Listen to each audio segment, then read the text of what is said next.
A nossa forma de viver a igreja me incomoda tanto hoje. Então, a minha homilia, não porque vocês precisariam de ouvir isso, mas é para que vocês saibam o porquê a nossa igreja ela tem cada vez mais perdido a dimensão profética e não tem elevado o reino de Deus.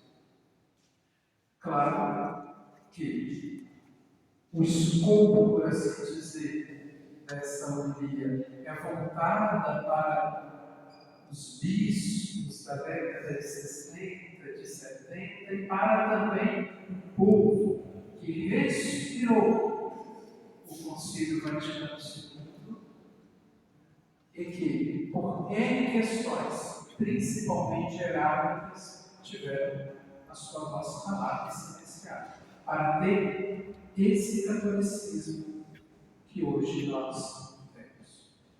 E me permita, com toda a sinceridade e pureza de coração, nós temos hoje um cristianismo de burra. Tanto nós sofremos com isso, quanto também os nossos irmãos evangélicos. E cada vez mais nós nos distanciamos. Pela década de 80, por aí, e aqui eu não vou entrar em questões políticas, tá, minha gente? Não me interessa. A minha ideologia, é o Evangelho. O meu líder é Jesus Cristo. Se ele encontrar em ideologia política A, B, C ou D, é mero acidente. Mas o que me interessa é isso. Então nós vamos vendo que começou um concílio, uma nova forma, e o próprio concílio nos pedia isso, uma nova forma de lidar com a fé. Primeiro que nós transformamos, no decurso dos milênios, o cristianismo numa religião. O cristianismo não é ou não foi criado para ser uma religião. Ele foi pensado e foi também querido pela pessoa de Jesus de Nazaré para ser uma nova forma de pensar e de lidar com Deus. Por isso que o cristianismo, no decurso da sua história, ele vai sofrer influências de vários povos. Porque ele foi feito justamente para isso.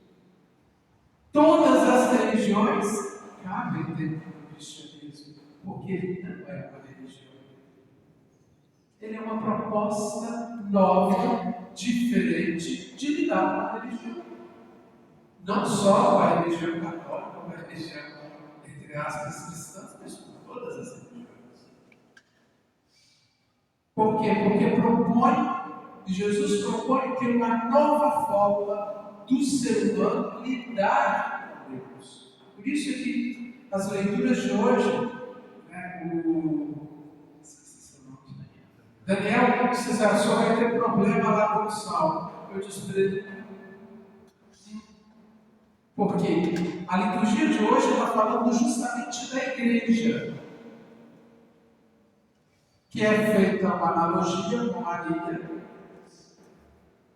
que o primeiro título foi Mãe de Deus e depois o segundo título dela, Mãe da Igreja.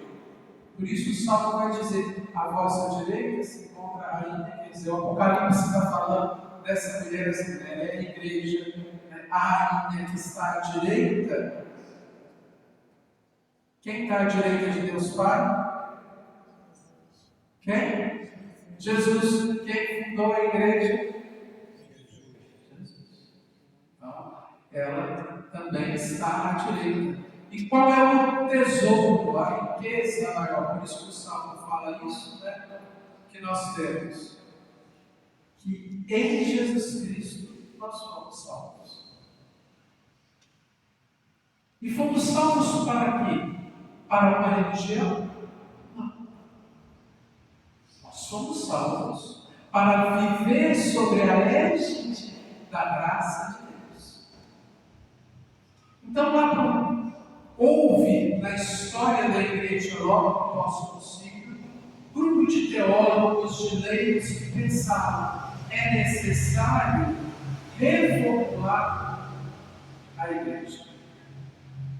E o concílio, qual foi a base que o concílio Vaticano tomou para ser escrito? As primeiras comunidades cristãs. Aonde não havia rito estabelecido, falávamos hoje, né? Lá conversava com o nisso, os 3, 4 primeiros, eu costumo sempre dizer para o meu povo que a igreja funcionou nos 3, 4 primeiros séculos muito bem. Depois que Constantino colocou o cristianismo como religião oficial do Império, aí nós perdemos a mão da história. Porque nós abraçamos o poder, gostamos dele e matamos em nome de Deus por causa dele. E a igreja, logo depois do pós-guerra, ela sentiu o horror da Segunda Guerra, então, que mexeu com a estrutura do mundo inteiro, que a igreja falou: olha, assim não dá mais. Nós temos que mudar. E se criou-se, a partir do povo, e a proposta era justamente essa: jogar a teologia para o povo, para ver como o povo reagia, para os teólogos pegarem de volta, assim que foi feito o concílio.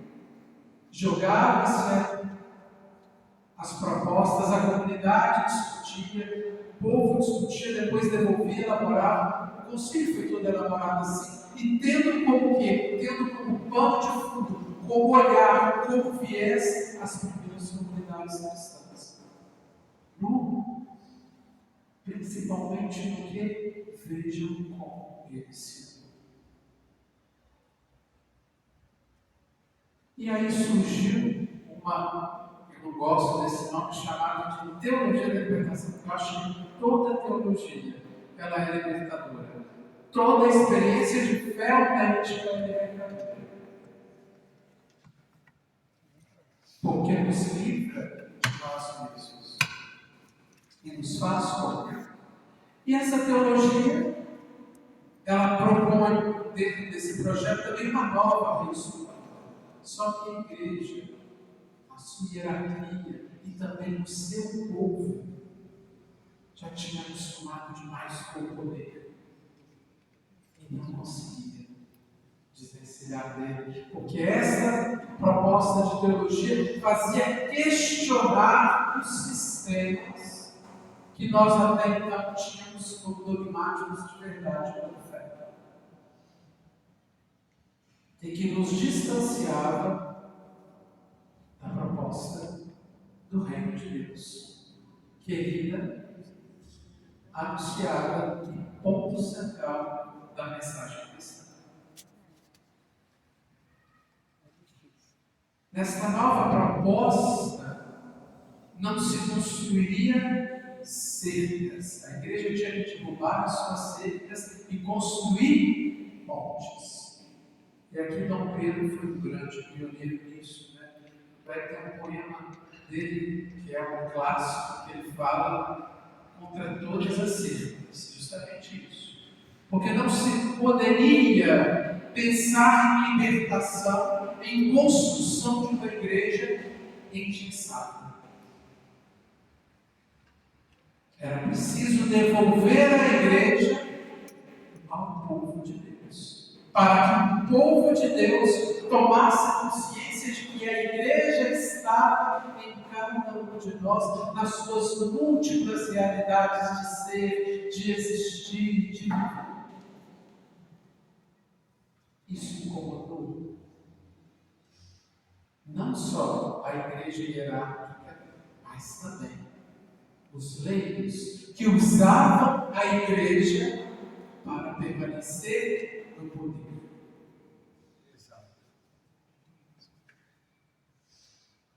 E nós vemos que no decurso começou uma perseguição ferrenha, um caça às bruxas terrível. O período da ditadura, eu estou falando da igreja do Brasil, tá, minha gente? Não posso falar com vocês da igreja toda. Mas o mesmo que aconteceu aqui foi o que de fato aconteceu no mundo inteiro. Por uma questão ideológica, política, simplesmente, com todo respeito ao Santo Padre João Paulo II, né? Mas ele se deixou levar muito mais, se cegou com a questão política, porque sofreu horrores na Polônia no comunismo, até entendo isso, mas ele era um Papa, ele tinha que saber separar as coisas. Né? Mas eu não estou aqui para julgar ninguém. Então começou-se isso, e nós chegamos aqui ao ápice nos últimos 10 anos, de uma igreja totalmente sem compromisso. Eu diria nos últimos 20 anos. A voz profética se foi dentro da igreja. Hoje nós não profetizamos nada. Nós simplesmente somos agentes construtores de uma sociedade cada vez mais individualista, cada vez mais egoísta, cada vez mais consumista.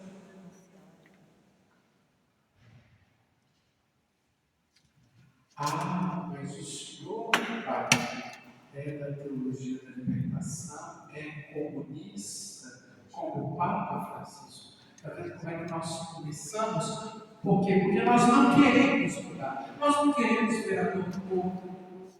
Essa é a grande verdade, porque olhar para a dor do outro implica a gente levantar as nádegas dos bancos das igrejas e ir de encontro àqueles que realmente necessitam de nós. Nós não queremos fazer isso. Nós não queremos lidar com as diferenças. Nós achamos que todo mundo tem que ficar dentro do quadradinho. Na igreja não tem espaço, começa-se o quê? Você não pode estar aqui porque você é isso, porque você é aquilo, porque você é gay, porque você... Como se isso, ou você é recasado, ou você é o diabo a subar. Não, você pode estar aqui dentro, mas você não tem voz. E comungar, nem pensar. Ou seja, nós inventamos o Vaticano II, rasgamos, porque esse tipo de igreja nos convém. Uma igreja que não interfere, não é como a igreja da década de 60, de 70, que enfrentou o regime militar e não se envergonhou. Nós dizemos sim para. Porque perdemos essa dimensão. O reino de Deus já não é mais para nós um encanto. E se ele era um peso lá atrás, hoje nós tiramos o reino de Deus da nossa pregação. Eu não vejo os bispos falarem no reino de Deus, não vejo os irmãos falarem no reino de Deus. Parece que o reino de Deus não existe. Cada um está preocupado com a sua salvação. Eu venho da igreja e rezo que eu quero no céu, ou porque nada mais, ou o inferno, aí o demônio volta a ganhar o quê? O panorama dobra, é claro, porque tem que ter a égide dele. É a fé o quê? Que te diz os horrores do inferno, mas não te diz a bênção e a graça santificante de Deus na pessoa de Jesus de Nazaré. E nós não somos mais capazes de ver o rosto humano de Deus na pessoa de Jesus. Nós não encontramos mais, nós temos dificuldade de encontrar a pessoa de Jesus. Porque se o reino, se eu não consigo ver Deus no outro, eu não posso ter o que? Uma experiência, humanidade de Deus. O processo foi fácil. E quem fez sabia o que estava fazendo. Não foi nada. Pela fé. Não foi pela fé. Como também nós vemos hoje líderes políticos gritando o nome de Deus, mas eles não estão por Deus. E é isso que acontece. Por que a maior nação cristã do mundo está nesse imbróglio político todo? onde nós colocamos líderes políticos como Deus, seja de partido A, B, C, D. Se ideologias políticas ganharam mais força do que a ideologia do amor e do mandamento do amor que o próprio Cristo Jesus nos pediu. O único mandamento: amai-vos uns aos outros como eu vos amei. Transformem esse mundo. Vocês farão coisas muito maiores das que eu faço. Os discípulos, lá com Jesus, foi ele lá, sem entender, que no início os discípulos não entenderam a proposta de Jesus. Também estavam pensando nessa dinâmica do poder. Só depois, quando Jesus morreu, eles foram entender. E Jesus vai dizer: vocês estão encantados com o que eu faço? Vocês farão coisas muito maiores? Porque eu inauguro o reino, vocês construirão o meu reino. Então, olhar para isso tudo, e hoje, ao celebrar a Páscoa de Dom Pedro e de tantos outros bispos que, nesse turbilhão de transformações, até perderam a guerra. Prova disso é essa meia dúzia de gatos pingados. Nós somos um pequeno resto de Israel. Pois é, somos um pequeno resto de Israel. Mas em vista do catolicismo todo, nós somos um grãozinho de mostarda, porque nós não somos nem 1% se juntar todo mundo, Então, nós somos o pequeno resto de Israel. Ora, mas isso não é profético? Jesus Cristo veio para quem? Primeiramente, não. Para os judeus. E os judeus não o fizeram. Foram os pagãos que começaram a fé cristã. Entendeu? Ele veio, claramente, ele tinha essa consciência messiânica. Mas ele veio justamente para chamar a atenção de quem? Dos judeus, daqueles que professavam a mesma fé que ele. Quem é o povo escolhido de Deus? Israel. E quem somos? Foram os cristãos, e eram os cristãos até hoje, o novo Israel. Por isso que Maria é a mãe dos viventes, analogamente comparada com a igreja fundada por Jesus. Eu estou no tempo, Você está com 18 minutos. Então, eu sei que não tem muitas coisas para falar, mas que nós não percamos, meus irmãos e minhas irmãs, essa esperança. E não vamos ter medo porque somos poucos. As pequenas coisas parecem insignificantes nisso. As pequenas coisas parecem se ser nada, mas elas trazem paz. Assim como as flores de campo, que acreditamos não ter perfume, mas que juntas perfumam. Antes um pouquinho desse perfume nosso, mas ele está um dia, vai depender também de nós e dos outros. Quem sabe ele não ganhará os grandes palcos e os grandes altares das catedrais do mundo inteiro. Louvado seja nosso Senhor